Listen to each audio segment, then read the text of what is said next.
कमज़ोर और लाचार माँ। एक गांव में एक औरत रहती थी।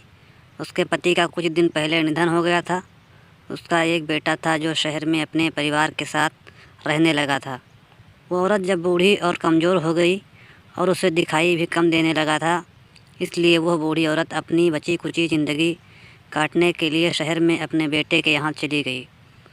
उसका बेटा शहर में एक छोटे से घर में रहता था। उसके साथ में उसकी पत्नी और उसका एक 6 साल का बेटा रहता था। अब उसकी माँ के आ जाने से उसके घर में एक सदस्य और बढ़ गया था। घर तो उसका छोटा था, पर उसके अंदर जो चीज़ें थीं वो महंगी थी। पूरा परिवार सुबह शाम डाइनिंग टेबल पर खाना खाया करते थे। बूढ़ी माँ की कमज़ोरी के चलते अक्सर उनके हाथ से खाने की चीज़ें नीचे गिर जाया करती थी और कई बार कांच के बर्तन टूट जाया करते थे। कई दिनों तक तो बहू और बेटे ने ये सब सहन किया, लेकिन बाद में वो दोनों बूढ़ी माँ की इन हरकतों से चिढ़ने लगे। एक दिन बहू ने कहा कि ऐसा कब तक चलेगा, हमें कुछ करना पड़ेगा। हद तो तब हो गई कि उसका पति मतलब उस बूढ़ी माँ का बेटा भी इस बात पर सहमत हो गया और अगले दिन कहीं से एक पुराना मेज़ लेकर आया और घर के कोने में लगा दिया और अपनी माँ से कहा कि आप यहीं पर बैठकर खाना खा लिया कीजिएगा।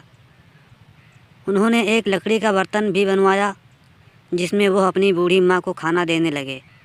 अपने महंगे कांच के बर्तन को बचाने के लिए अपनी बूढ़ी माँ को लकड़ी के बर्तन में खाना देने में ज़रा भी शर्म नहीं आई। अब खाने का समय जब जब होता तो बूढ़ी माँ एक कोने में बैठकर खाती और बाकी का परिवार डाइनिंग टेबल पर खाना खाया करता। डाइनिंग टेबल पर बैठे बैठे दोनों पति पत्नी कभी कभी अपनी बूढ़ी माँ की तरफ देख लिया करते थे। बूढ़ी माँ की आंखों में उन्हें आंसू भी नज़र आते, मगर उन पर जैसे कोई असर ही नहीं होता। बूढ़ी माँ का पोता भी ये नज़ारा हमेशा देखता और वो अपने मन में ही खोया रहता।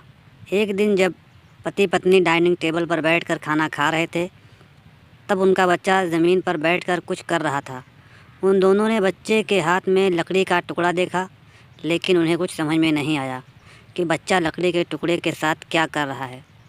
जब बच्चे के पिता ने उससे पूछा कि तुम बेटा नीचे बैठकर क्या कर रहे हो, बेटा आओ खाना खा लो, तब बच्चे ने भोलेपन से कहा, अरे मम्मी पापा, मैं आप दोनों के लिए लकड़ी का बर्तन बना रहा हूँ ताकि जब आप लोग बूढ़े हो जाएं तो मैं आप लोगों को इस बर्तन में खाना दे सकूं।